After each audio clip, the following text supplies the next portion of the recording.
Welcome to the Ride It podcast, episode 1, where we will be discussing trail building. And is at the end of trail building, we have Aaron Gray of the Tayside Trail Association with us, and we're going to discuss this, see what the future holds with it. So as I say, it's episode 1. This is not going to be perfect. We're doing this for fun. It's fun first, and we'll see how it goes. We're sponsored by biscuits here. If you hear munching through the video, we apologise in advance. But okay, so what's wrong with somebody building their own trail in their local area? I mean, there's nothing wrong with building a trail, I suppose, but you have to get landowners' permission first, obviously.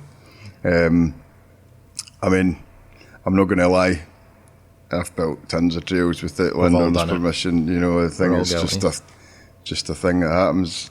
Without, trails, there wouldn't be any mountain biking. So, but I mean, over the last few years, I've started to realise you just can't. Well, certainly as mountain biking's getting more and more popular, it used to be just the odd guy in the woods or girl, mostly guys to be fair, just digging trails. And if it was just one in every town or in every hillside, wasn't it such a problem, Yeah. But now, obviously, mountain biking's massive now, isn't it?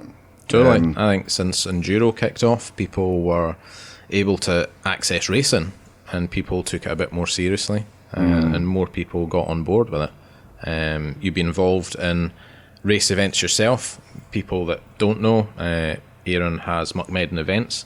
You started doing local events. It was Muckmedden originally, wasn't it? Yeah, 2012. Yeah, it was the first one.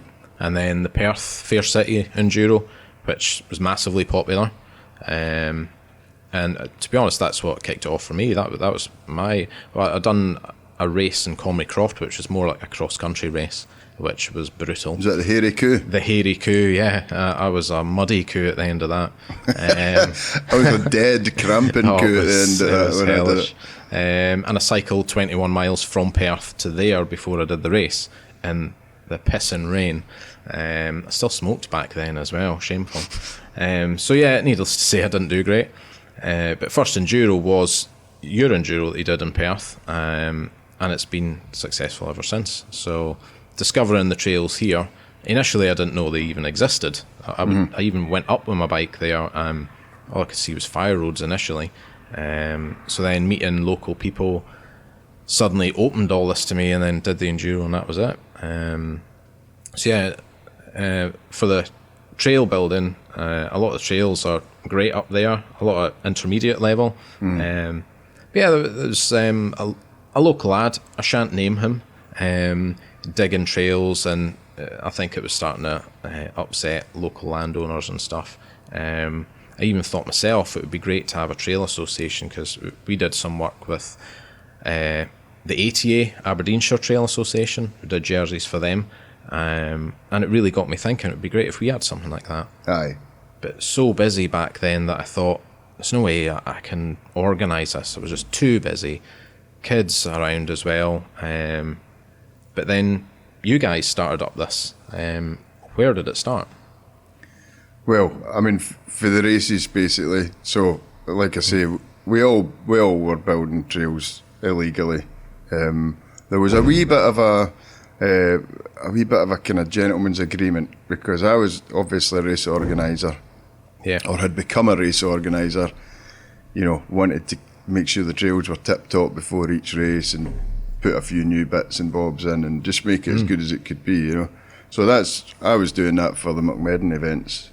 But meanwhile, Adam Flint and like Highland Perthshire Cycle and a few people involved in the kind of Dunkeld scene, they were doing the same up there for the Highland Perthshire Enduro. Yeah. Again, they because there's a few private landowners up there, Perth, and where I was doing my races, it was generally kind of Forestry Commission or council land, So it was gentleman's agreement off the record that I could kind of keep the trails tidy and whatever, Yeah. Adam and the Highland Perthshire Cycle, they had kind of slightly more, bona fide agreements. So they started doing the trails in Dunkeld for their enduro. Meanwhile, Grant Murdoch over in Cooperangus cycling hub, he was doing the Ballo enduro, or that kind of came slightly later, but he was doing the same there with the Ballo trails. Yeah. And not just us, but we were doing the races in those venues, you know, so we were kind of, I suppose we were officially doing the trails and tidying up and whatever. So the Trail Association, I suppose, like I wasn't that comfortable with doing this. I felt like I was like poacher and gamekeeper a wee bit, you know. I was kind of doing trails, shouldn't really have been doing it, even though off the record they kind of knew I was doing it, but there was no like written agreements or anything in place. I had been told what I could do, what I couldn't do, where I could do it, where I couldn't. There was nothing written down. We weren't really supposed to be doing it, I suppose. So, and then you see like the likes of Tweed Valley Trails Association and, you know, Aberdeenshire and obviously other countries and whatever have trail associations. Just made sense to try and get something up and running, you know. Yeah. And it's a slow process. Like it's so much. I mean, it sounds terrible, and I probably, you know, hopefully people don't take this the wrong way, but it's a lot easier to just go under the cover of darkness and build a trail and not give a shit, you know, and but that's just not sustainable, and it's not a good thing for the mountain. I mean, people or some user groups don't generally like mountain bikers. There's a lot of mountain bikers are dicks, you know. Yeah. And there's a lot of trails that have been built in the wrong way, you know, without any sort of kind of consideration for wildlife or for, you know, protected plant life or for, you know, historic sites, you know, or even other user groups. So there's a lot of trails come out. Because that's something that's been becoming more of a problem as mountain biking gets more and more popular.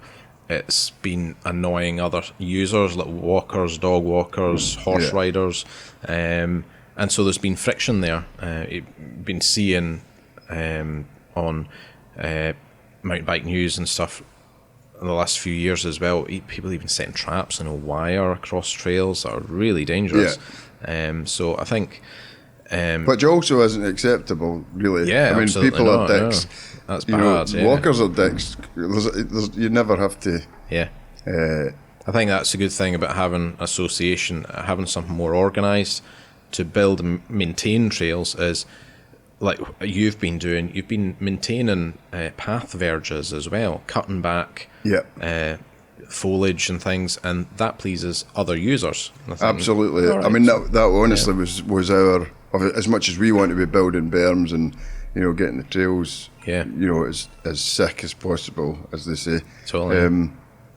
We really see a value in bringing horse riders on board and, you know, dog walkers and ramblers and bringing them all in. Like the Tayside Trail Association is not just for mountain bikers. It was started by mountain bikers. Yeah.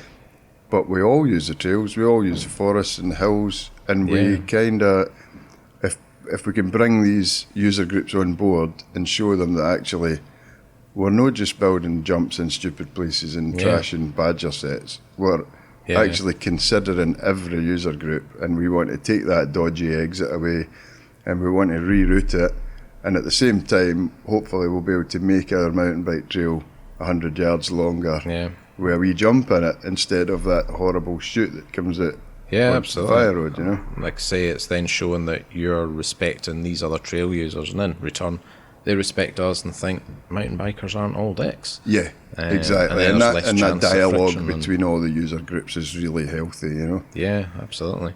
So you got a bit of help from, let's try and say this, Developing Mountain Biking in Scotland. Yeah.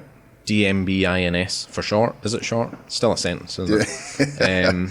Dimbins. It's Dimbins, yeah. And IMBA, International Mountain Biking Association. They are European forms thing, aren't they?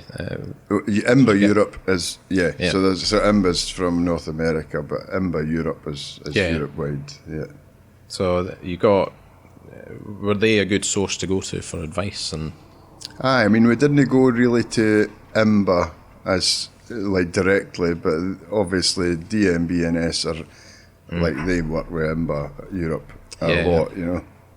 So we go directly to DMB&S, and they honestly they're so helpful. You know, I suppose potentially for the average mountain biker, they maybe don't appreciate just how much DMB&S do for Scottish mountain biking, and actually they're a kind of leading light globally, really. So there's a lot of countries looking at DMBs to see what they're up to, you know. Yeah, I'll be looking at their model and wanting to copy it, because it's been massively successful. Yeah, no, I mean, I think we're the only country, Scotland are the only country with like a strategic framework for mountain biking, and it's maybe the kind of sexiest thing for the guys that are wanting to just go out and you know, trash berms and whatever and shralp and stuff, but it's totally helps the mountain bike scene in Scotland. Data and stuff that I can't remember the exact figure, but they worked out how much it brings into the nation's economy, which in turn that pleases politicians, which, let's not get too political, we're not a big fan, but if you're pleasing them and see it brings money into the economy, in turn it means certain bodies like yourselves can get funding, and it means that they want to inject cash to in turn make more money, and the sport grows. So all in all, it helps everybody, down to the guy in his bike that just wants to shralp and hit trails and berms and stuff. So yeah, it totally makes sense. So if somebody wants to come along to a dig day, if there's anybody local, what should they bring? What's expected? Well, we've managed to get a wee bit of funding here and there, and we're now taking donations and stuff, so I wouldn't say we've got money in the bank just at the moment, but it will be coming. So we managed to buy some tools. So we've got like communal tools, and we've got all the kind of high-vis vests and gloves, and we've pretty much got everything that everybody would need on the day. So they would just need to wear, you know, sturdy boots, preferably steelies if they've got them, steel toe caps, and just kind of sturdy clothing, really. Stuff they don't mind getting holes in and getting all caked in mud. Yeah, perfect. And that gets them mucking cakes. Cakes, loads and loads of cakes. Biscuits are really important. Sugar and calorie diet. So it helps sustainability as well. It's another big thing. Again, it's another thing that maybe if you're just caring about going out riding your bike, might not be so bothered, but it means that it helps our sport grow, if we think of sustainability of the trails, because particularly Scotland, we get a lot of rainfall. A lot of people complain about mountain biking that erodes the land, and ramblers as well, but actually the biggest thing that causes erosion is rainfall in Scotland, isn't it? And it trashes trails. So to make the trails enjoyable, people have to muck in and work in those trails. So if anybody can actually take part and do that, that'll always be appreciated. For anybody that can't take part, then Aaron's jersey here that he's modelling, these are now available. Sorry about the body underneath it, but so they're available from Progression Bikes in Dunkeld. Yeah. And they're being sold at, what was it? £45. £45. Yeah. And you've done us a great deal.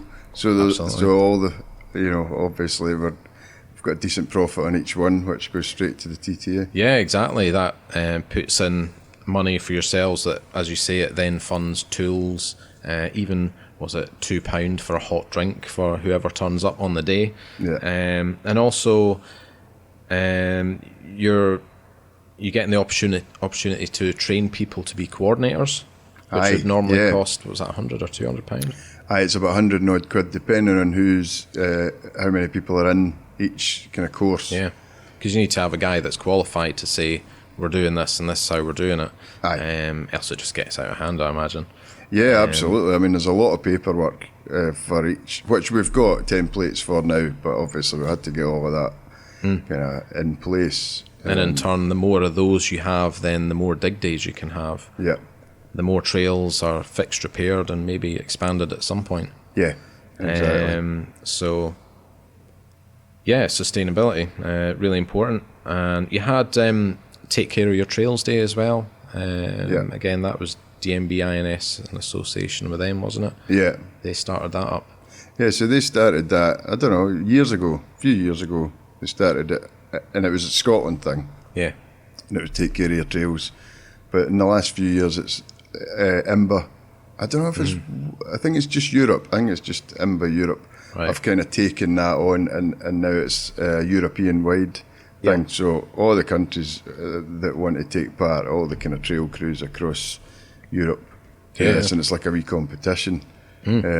So I think they even, like, you could win an e-bike and stuff like that this year. So there's incentives there. It looked massively popular as well. Of course, it's tidying the place up. Even litter that was about. I've seen that they were picking up litter. That was for trash-free trails. Yeah, I know it can be a problem in local trails and up Dukeney Woods and Perth. You turn up there and there's been campfires and litter and drinks cans lying about and Monster Energy Tree. Yeah. And you wonder, the folks that take it up there but don't take it down, it's lighter, just stick it in your bag and put it away. One Instagram page I like is Trash Free Trails as well. They've done a big thing. They've got some big names behind them as well, World Cup riders and everything. So it's bringing about awareness. It's making a big difference because it is a problem. But also now with actual digging trails, hopefully we can do our bit to raise awareness on that, and that's why we're doing this. Other people, we have a lot of people, clients, customers down in England as well. Obviously they can't come along for a dig day. They might be thinking, we don't have something like that in our area, we really need that. What advice would you give to them if they thought they wanted to start something similar? So it's a wee bit more complicated in England. It's different laws and everything. Yeah, they don't seem as keen for it. I mean, it seems to be the same when you're doing an event down there as well. They're just not quite as open-minded as in Scotland, when it comes to that kind of thing. But there are wee pockets of, kind of good stuff. So, like, I think it's Ride Sheffield, and then... So Tommy Wilkinson, I don't know, he was Descent World, DW ACO. He did a thing, and it was Trails on Trial. It was a video with man Carpenter, sorry. And that was all about that. So there's I suppose I'm probably not the person to really advise people how to start it down in England. I could probably advise you up here. It's not as easy down there, I have to say. It is mainly bike parks and everything. South, They don't have, like, the laws here are different. We've got the freedom to roam for a start. It's just totally we're allowed different. onto private land. So I would maybe say down there, if they at least talk to a landowner or whatever, where trails are. Yeah, it seems to be easier with private landowners than it is with the likes of Forestry England. That seems to be the way it's going, and that's why the bike parks are so popular, down in Wales and all that as well. Which is kind of a weird thing, because Scotland, we're having these access laws. It's actually not as easy to make money from trail, it's almost impossible, I would think, to make money off trails in Scotland. Directly, unless you had a cafe or a bike shop or an event or something. You can't really charge to just ride a trail because of the access laws, whereas down in England and Wales you can. So you can cordon it all off and charge money to ride these trails, So it is totally different. Yeah, it is. So say for anybody in Scotland that's farther north or south, whatever, if there's no association, then maybe developing mountain biking in Scotland to pick up a phone or look them up online. And absolutely. I mean, their website's a wealth of information. Even where to ride, if you're new to mountain biking in Scotland and you're not sure where to ride, it's a great website, isn't it, to find places to go. It's brilliant, they kind of cover everything. And even if it's not directly on that website, there'll certainly be links to kind of everything you would need to know about mountain biking in Scotland, really, from facilities to events and, like you say, venues, and it is really good. So on another subject, Have you any plans in future to have any other race events or? Ooh, is this the inside scoop? The inside scoop. Funnily enough, I had a meeting yesterday.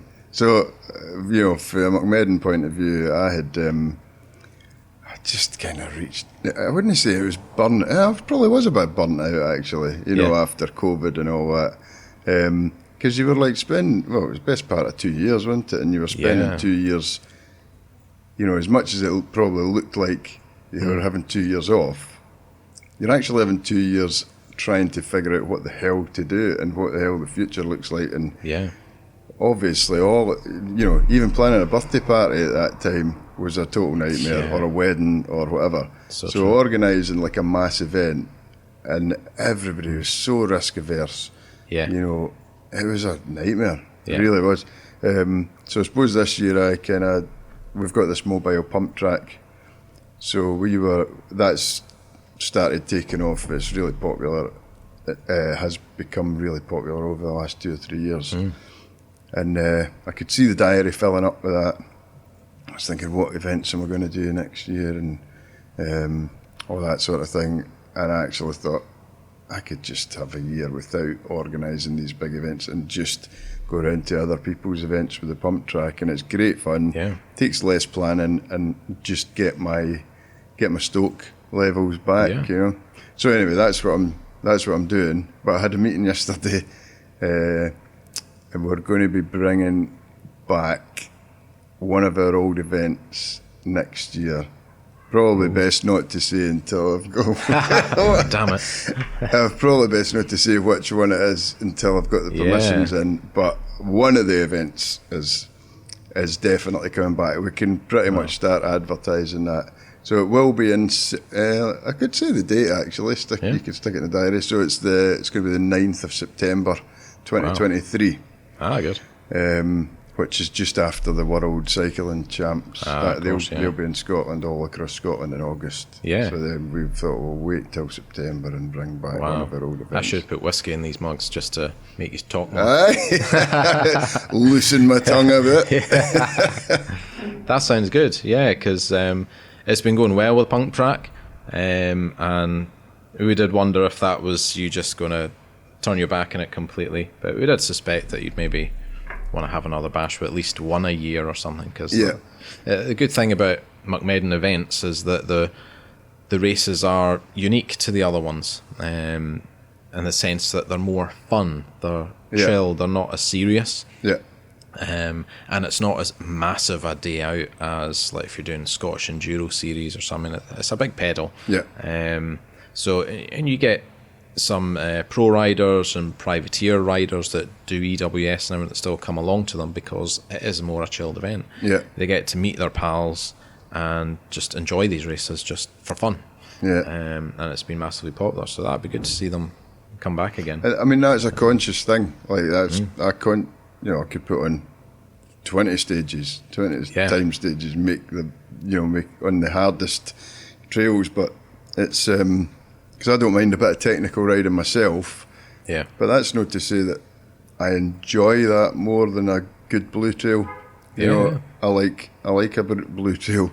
Absolutely, and a red trail. Levels, you can just come off the brakes and just let it loose and enjoy it a wee bit. You know? So I think there's probably, if there's less stress and people are less kind of panicky about what's to come, they're more relaxed, they're more jokey. And it's definitely creates a bit of, just a lighter atmosphere, I think. And then obviously when you introduce stockings and suspenders, and silver hot pants and whatever. Lamb chops. I've just mentioned all of Chops' outfits. Bring up a saucy image of that just to horrify people. So it's just a bit of fun. We're all doing mountain biking for fun, or most of us are doing it just for a laugh. Yeah, absolutely. Yeah, we're not getting paid for it. It's just for fun. Smiles for miles, as they say, and that's what you get at your event. So that'll be good. We'll be keeping tuned with that, and we'll keep everybody updated on 9th of September. 9th September, 2023. We'll keep that noted for sure. So have you any other plans for this year, or is that you devoted fully to your pump track and TTA? I mean, to be honest, the TTAs, I mean, that was another reason for having, like, it wasn't all negative, it wasn't all to do with burnout that I didn't do any events.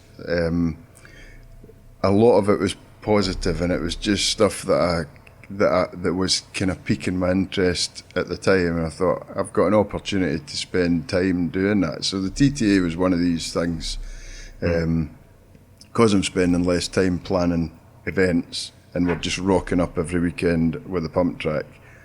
Like, the midweek is a bit freer to kind of try and pull the TTA along a wee bit further and faster and bring more people involved. So this year's been brilliant for that. So like I say, I mean, at the start it was myself, Adam, Flint and DeKild. It was Grant at Barlow. And then we brought Ian Holden in, who's one of the Tay Titans coaches in Perth. So it became the four of us, and we kind of all had a patch each. So I was Muckmedden, Ian was Ducheny and Canoe, Adam was Dunkeld, Grant was Barlow. But this year we've had an opportunity, and it was like, you know, when everybody's doing a full-time job, or you're running a business, or you've got family, or all of the above, you know. So difficult to get these things, and it's a slow bureaucratic process getting these things in place, you know. So it just felt like that it was never getting anywhere. And this year I thought, and actually we had, I felt like the trails in Perth for the Fair City Enduro last year, we did put a brand new trail in, which was the bottom of stage 4, which anybody that did the Fair City Enduro last year will never forget, the bottom of stage 4. We had put it in the week before, and it just didn't stop raining, and it was horrendous, you know. It was like a foot deep in mud, and you just couldn't move. So I kind of felt at the end of that, the trails were looking a bit tired. I didn't really have much time to do much about that, and that's why I thought, I'm going to buy myself a bit of time, bring more people in this year to the TTA, to do things like social media. Like I was finding myself doing the social media, but I was also, because I'm the chair, and that's totally fine, that's just the way it was at the time. But I was doing social media, and I was trying to move things along, and I just couldn't do the whole lot. So we had an AGM, I think it was January or February. We invited, and we've always wanted to get the mountain bike community involved. It wasn't to be our wee clique, you know. You know, there's factions and there's riding groups and whatever. They don't talk to each other, but we're all here for the same reason. So we had an AGM, invited everybody along, even the people that hate each other. You know, we wanted to get them all in the room together. So that was great. We got them in the room, and we basically just got them to write down, right, okay, so we said, this is the opportunity, now's the time to get involved. We're ready for you, we're ready to bring you into the fold and share what we've been doing for the last 2 years. And we wanted to find out what everybody could do. So we got them to write down their skill set and what they'd be willing to do. So some people said fundraising, some people said, I can help you build a website.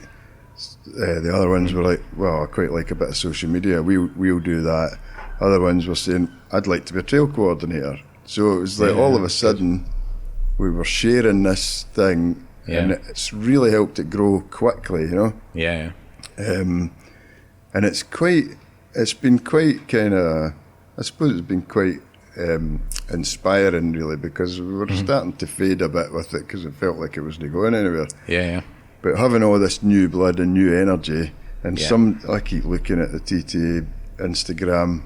Now it's got branding. Like, it's real, it's happening. It's all happening. Obviously yourself getting the merch out there, and and I think and we've managed to raise some funds actually, so we'll get the people trained up for to be trail coordinators at the end of the year, and it's really going places now. We're actually getting like landowners getting in touch with us.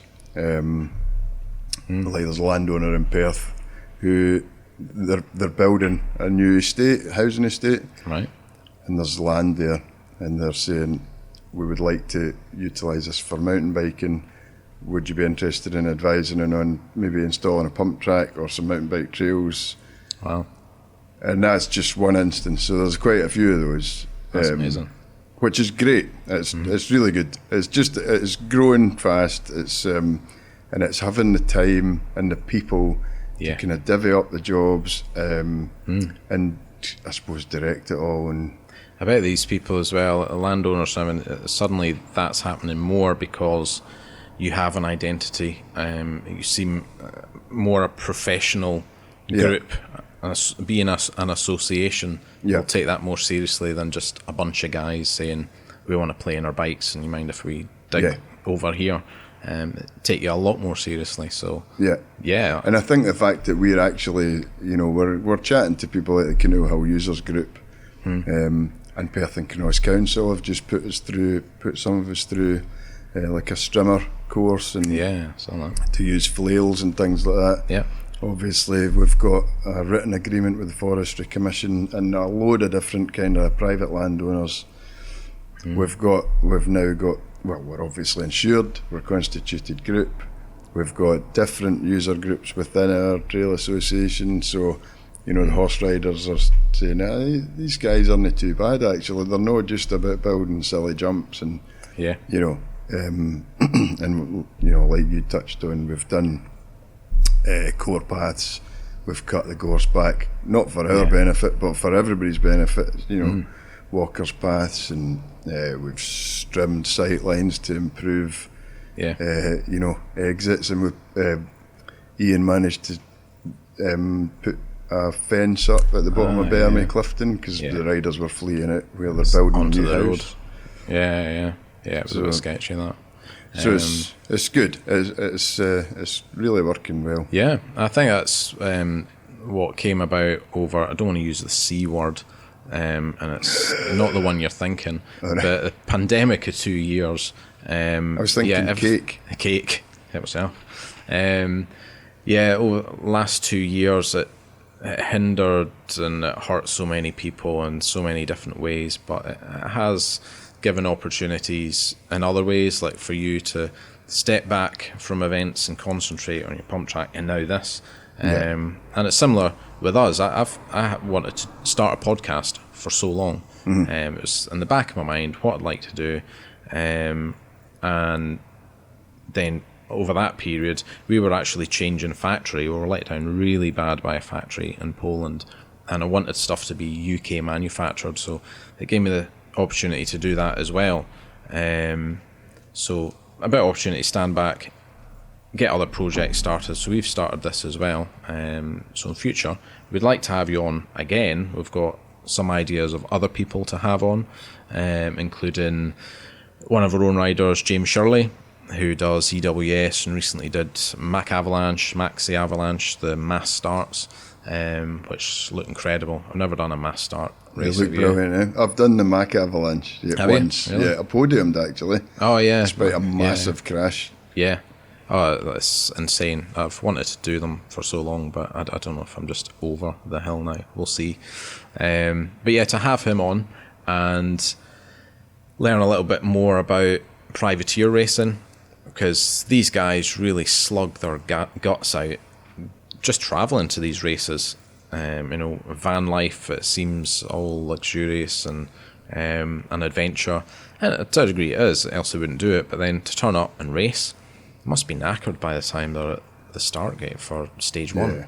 Cooking all their own food and cleaning all their own kit and fixing their bike. Because the pros, they're lucky enough to, one, get a wage and get the flights organised and just turn up, have a hotel room, a nutritionalist, a physio, all that stuff, whereas these guys don't. And I've seen some successful videos, Pink Bike and everything, about privateers, and people have really taken an interest in that, because you've got to appreciate the effort that goes in with them. So we'll have James on soon and discuss a little bit about that. That would be really interesting. So for now, I think that's a wrap. I think we might just eat biscuits. Sounds all right. Yeah, maybe even Tunnocks might sponsor us for the next episode. You never know. Get that logo in there, Ian.